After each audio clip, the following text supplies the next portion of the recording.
Alright. Time for plan B. That accursed doll has eluded every attempt I've made to locate it. Without it, I can't control the wraith that is connected to it.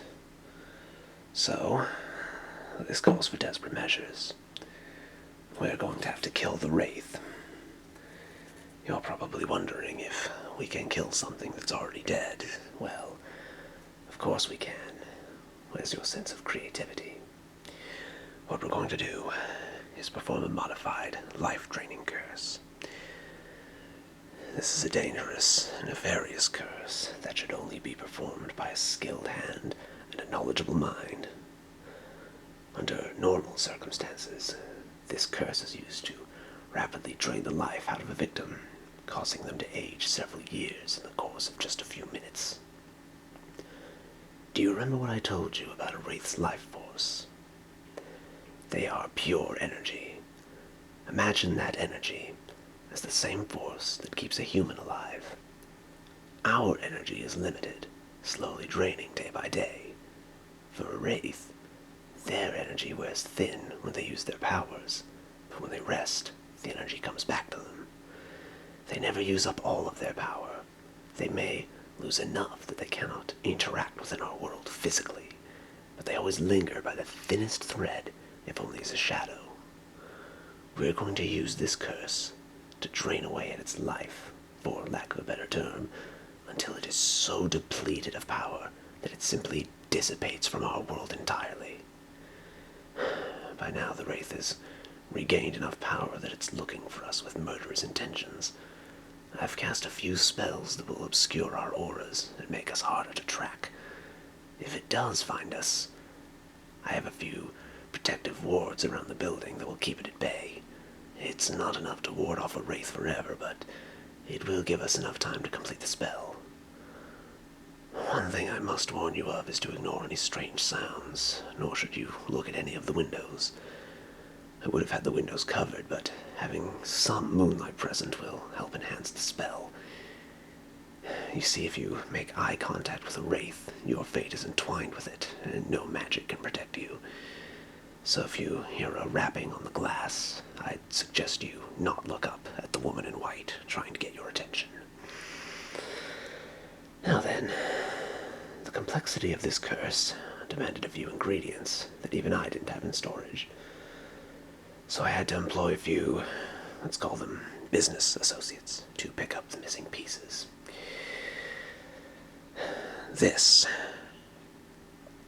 was the most important ingredient by far. The spell can only target the living, under normal circumstances. Reaching out and grasping at the complex existence of a wraith is no small task. So I asked my associates to pick up a few of these rare candles for me. These candles are made by taking a tiny piece of someone's soul and trapping it inside the candle. It doesn't gain magical properties until the person who gave up a piece of their soul dies. And the candle is the only thing that's left of them. It has a piece of a dead soul trapped inside it.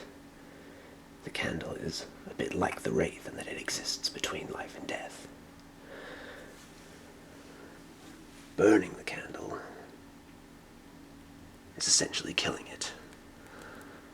That's what we want to do here, after all. Kill the dead, so to speak.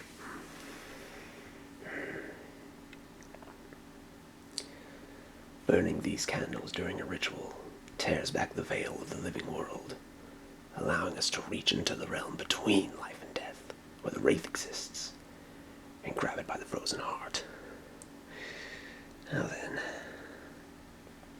this one I happen to have on hand. These are seeds harvested from the spiderweed. It's a vile little plant with roots that spread out in a web-like pattern, hence the name spiderweed. This will help us form the base of our spell. The weed grows in swamps and is particularly good at draining the life of all nearby plants. That is what we want the spell to do, in essence, drain life.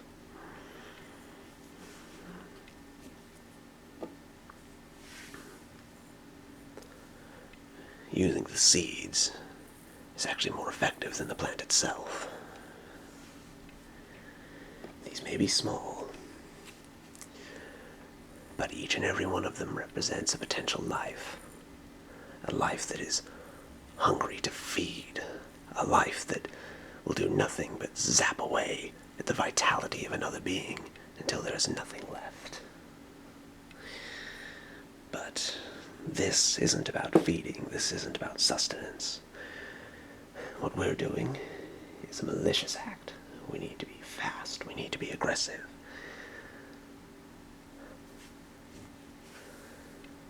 So this will add a bit of violent bloodlust to the spell's intentions. Hellhound Ash. Creatures manifested of almost pure hatred. With this, the spell won't just feed from the victim. It will actively try to kill its target as fast as possible. This one is difficult to get a hold of, so it was another item on my shopping list. You may want to hold your breath for a moment. This is rancid stuff.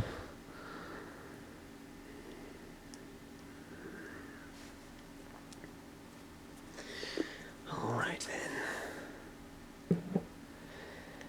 And here we have lunar salt. This ingredient is overflowing with magical property. All it does is enhance the strength of any spell. I normally don't use it. I consider it a crutch, but these are desperate times. This spell normally doesn't produce enough magic to drain a victim of all its life. Just enough to age them a few years. But we don't want to weaken the Wraith. We want to erase it from existence, so we have to hyper-accelerate the properties of the spell.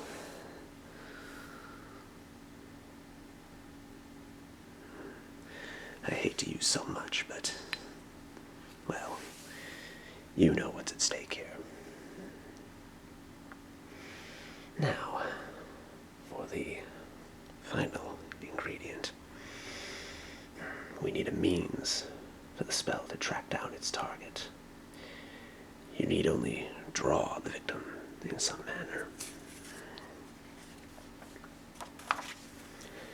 It does not have to be a perfect representation. I'm not an artist by any means, but as long as you have the victim in mind when you draw their likeness, the spell will use your memory to track down the appropriate target.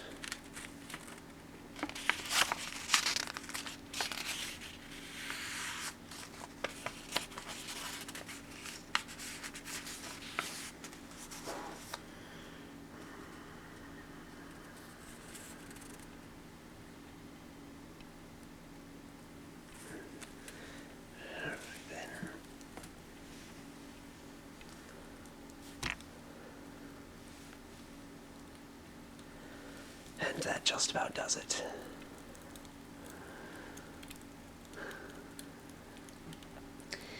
Somewhere out in the world, a wraith is slowly dying.